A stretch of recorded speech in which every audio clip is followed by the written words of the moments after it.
రైతులకు షరతులు లేకుండా 2 లక్షల వరకు రుణమాఫీ అమలు చేయాలని కోరుతూ గురువారం మంతని బీఆర్ఎస్ ఇన్ఛార్జ్ పుట్టా మధుకర్ ఆధ్వర్యంలో మంతని నియోజకవర్గం కేంద్రంలోని అంబేద్కర్ చౌరస్తా వద్ద రాస్తారోకో నిర్వహించారు. ఈ సందర్భంగా ప్రభుత్వానికి వ్యతిరేకంగా నినాదాలు చేస్తూ ఏదైతే 2 లక్షల వరకు రుణమాఫీ చేస్తామని చెప్పి హామీ ఇచ్చిందో మరి దానికి సంబంధించి మేనిఫెస్టో కమిటీ చైర్మన్ అదేవిధంగా రేవంత్ రెడ్డిలు తక్షణం సంపూర్ణ రుణమాఫీ చేయాలని, లేని పక్షంలో మేనిఫెస్టో కమిటీ చైర్మన్గా ఉన్న మంతని ఎమ్మెల్యే దుద్దిల్ల శ్రీధర్ బాబు అదేవిధంగా ముఖ్యమంత్రి రేవంత్ రెడ్డిల మీద చీటింగ్ కేసు నమోదు చేయాలని చెప్పి ఈ సందర్భంగా ఆయన డిమాండ్ చేశారు. ఇప్పటికైనా ప్రభుత్వం మరి ఇచ్చిన హామీ మేరకు ఖచ్చితంగా సంపూర్ణ రుణమాఫీ చేసి మాట నిలబెట్టుకోవాలని, లేని పక్షంలో ఇంకా ఆందోళన కార్యక్రమాలు ఉధృతం చేయక తప్పదని చెప్పి ఆయన హెచ్చరించారు. మంతని సిఐ తమ నాయకులను బెదిరించడానికి ప్రయత్నాలు చేస్తూ ఉన్నాడని చెప్పి మరి అదేవిధంగా ఏదైతే బీఆర్ఎస్ నాయకులకు కేసులు కొత్తేమి కాదని, మరి గతంలో ఏం జరిగిందో ఇక్కడ మంత్రిని ప్రజలందరికీ తెలుసని, కాటారం ఎస్ఐగా ఉన్నప్పుడు ప్రస్తుత సిఐ రాజు గారు ఏం మాట్లాడిందో కూడా ప్రజలకు తెలుసని, అదే పరిస్థితులను తిరిగి పునరావృతం చేయాలనుకుంటే తాము కూడా అందుకు సిద్ధంగా ఉన్నామని చెప్పి మరి పోలీసులు కాంగ్రెస్ కండువాలు కప్పుకొని పనిచేస్తా అంటే ఆ కండువాలను మేమే కొనియడానికి సిద్ధంగా ఉన్నామని చెప్పి, మీరు ఎంత దూరం వెళ్తే మేము కూడా అంత దూరం రావడానికి సిద్ధంగా ఉన్నామని చెప్పి కూడా ఆయన పోలీసులను హెచ్చరించిండు. ఈ సందర్భంగా ఏదైతే మరి శాంతియుతంగా మరి ఆందోళన కార్యక్రమాలు చేసే వాళ్లకు ఖచ్చితంగా సహకరించాల్సిన అవసరం పోలీసులపై ఉన్నదని చెప్పి ఈ సందర్భంగా ఆయన తెలిపారు.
రుణమాఫీ అన్న టైంలో రుణమాఫీ కాలే కదా సార్.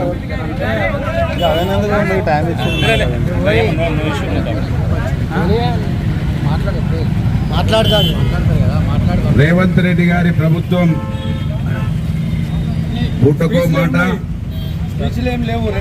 గంటకో విషయం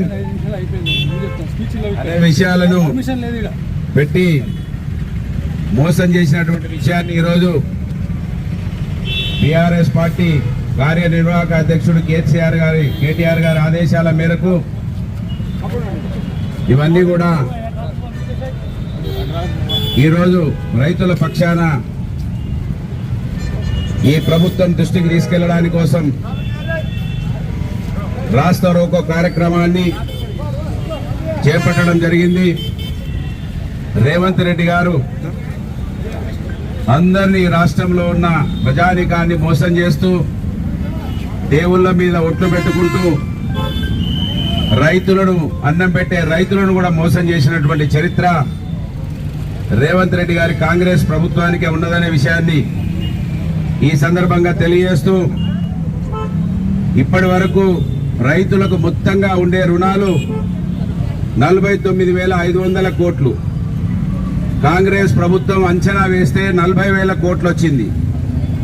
కేబినెట్ లో చెప్పింది 31,000 కోట్లు, బడ్జెట్ లో పెట్టింది 26,000 కోట్లు. మరి ఇప్పటి వరకు విడుదల చేసినామని చెప్పింది 17,933 కోట్లు. తెలంగాణ రైతులకు చేరింది 7,500 కోట్లు. భట్టి గారు మాట్లాడుతూ తెలుగులో 31,000 కోట్లు రుణమాఫీ చేసినామని చెప్పిండు. సాయంత్రం బ్యాంకర్స్ మీటింగ్ లో ఇంగ్లీష్ లో 7,500 కోట్లు మాత్రమే రిలీజ్ చేసినామని చెప్పిండు. మరి ఈ విధంగా రోజుకు మాట చెప్పి రైతులను మోసం చేస్తున్నటువంటి ఈ కాంగ్రెస్ ప్రభుత్వం రుణమాఫీ అనే విషయాన్ని రైతులను తప్పుదో దారి పట్టించేందుకోసం కేసీఆర్ గారిని కేటీఆర్ గారిని దూష పదజాలంతో తిట్టడము, పోలీసులను పెట్టి అణచివేసే ప్రయత్నం చేయడము, ఈ విధంగా చేస్తూ ఇచ్చిన మాటను నిలబెట్టుకోకుండా ఒకవైపేమో నేను రుణాలను మాఫీ చేసినా హరీష్ రావు రాజీనామా చేయంటాడు.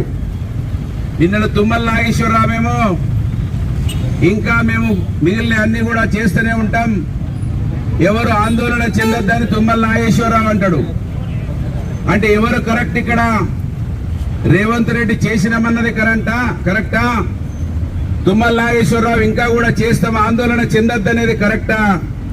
ఇవాళ ఇంత ఘోరమైనటువంటి మంత్రులు ఈ భారతదేశ ప్రజాస్వామ్య చరిత్రలో ఎప్పుడు కూడా చూడలేదు. ప్రజాస్వామ్యం నీచమైన పరిపాలన కొనసాగుతా ఉన్నది. ఒకవైపేమో రైతు రుణమాఫీ లేదు, రైతు బంధు ఇప్పటి వరకు రాలేదు.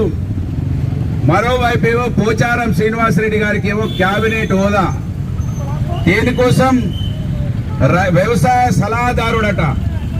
అంటే వ్యవసాయాన్ని ఏ విధంగా అణచివేయాలి, ఏ విధంగా మోసం చేయాలని దానికోసం మళ్ళొక నాటకంలో భాగంగా పోచారం శ్రీనివాసరెడ్డి గారికి వ్యవసాయ సలహా పేరుతోటి రేవంత్ రెడ్డి గారు ఈ విధంగా చేస్తా ఉన్నాడు.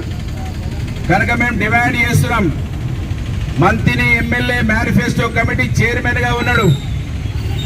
మంత్రి ఎమ్మెల్యే రైతులకు జవాబు చెప్పాలి. ఈ నియోజకవర్గంలో నాకే తెలివి ఉన్నది, LLB చదివినా, నేను 4 సార్లు ఎమ్మెల్యేను, నా అంత సిపాయి లేడు, నేనే మేనిఫెస్టో చైర్మన్ అని చెప్పిన ఈ నియోజకవర్గంలో ఉన్నటువంటి రైతాంగానికి, ప్రజలకి ఏ ముఖం పెట్టుకొని ఇవాళ రైతుల దగ్గరికి వస్తావో ఇవాళ జవాబు చెప్పాలి. మంత్రి ఎమ్మెల్యే జవాబు చెప్పకుండా ఒకవైపు మా మీద దాడులు చేయించే ప్రయత్నం చేస్తున్నారు. మంత్రి సీఏ గారు మాకు ఆంక్షలు పెడుతున్నాడు 5 నిమిషాలలో వెళ్ళిపోవాలని. ఈ సీఏ గారికి తెలుసు పాత చరిత్ర, అది పునరావృతం మీరు చేస్తే మేము కూడా చేయాల్సి వస్తుంది. మీ కేసులకు, మీ ఉనకదంపుడు బెదిరింపులకు ఇక్కడ బీఆర్ఎస్ పార్టీ భయపడదు, అది గుర్తుపెట్టుకోవాలి. మీరు కాంగ్రెస్ కండువాలు కప్పుకుంటా అంటే అవి కూడా కొనుక్కొచ్చి ఇస్తామనే విషయాన్ని గుర్తుపెట్టుకోవాలి. మంత్రి సీఏ గారు మా పార్టీ అధ్యక్షునికి 5 నిమిషాలే ఇచ్చినాం, 10 నిమిషాలే ఇచ్చినామని భయపెట్టిస్తే ఈ మంత్రి గడ్డ మీద పోలీసులకు ఏ విధంగా పాయచిత్తమైందో గుర్తుపెట్టుకోవాలి.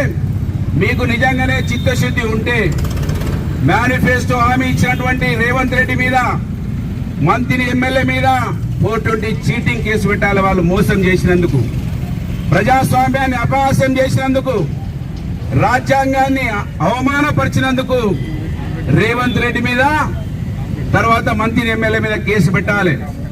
కానీ మమ్మల్ని భయపెట్టించే ప్రయత్నం చేస్తా ఉన్నారు కేసులు పెడతామని. మీ కేసులు పెడితే మాకేమీ కాదు, మా ప్రజల పక్షాన పోరాడుతూనే ఉంటాం. కనుక మంత్రి సీఏ గారు గమనించాలి, మీరు గొడవ పెట్టుకోని వచ్చినట్టుంటే మాకేం బాధలేదు. మీరు ఆల్రెడీ కాటారంలో ఏం మాట్లాడారో రికార్డులన్నీ ఉన్నాయి. కనుక మేము స్వచ్ఛందంగా రైతుల పక్షాన పోరాటం చేస్తానికి ప్రయత్నం చేస్తుంటే మా పార్టీ అధ్యక్షులను భయపెట్టిస్తా అంటే అవి ఎంత దూరం, మీరు మాకెంత దూరమో మేము మీకంతే దూరం, అది గమనించాలని కోరుతూ, ఖచ్చితంగా రేవంత్ రెడ్డి గారి కాంగ్రెస్ ప్రభుత్వం రైతుల పక్షాన ఏ మోసం చేసినా పోరాడటానికి సిద్ధంగా ఉన్నామని సందర్భంగా హెచ్చరిస్తూ, బీఆర్ఎస్ పార్టీ ఆదేశాల మేరకు ఈ రాష్ట్ర రోకో ధర్నా కార్యక్రమానికి విచ్చేసినటువంటి మా బీఆర్ఎస్ పార్టీ నాయకులందరికీ హృదయపూర్వకంగా ధన్యవాదాలు. జై తెలంగాణ, జై కేసీఆర్, జై కేటీఆర్, ధన్యవాదాలు.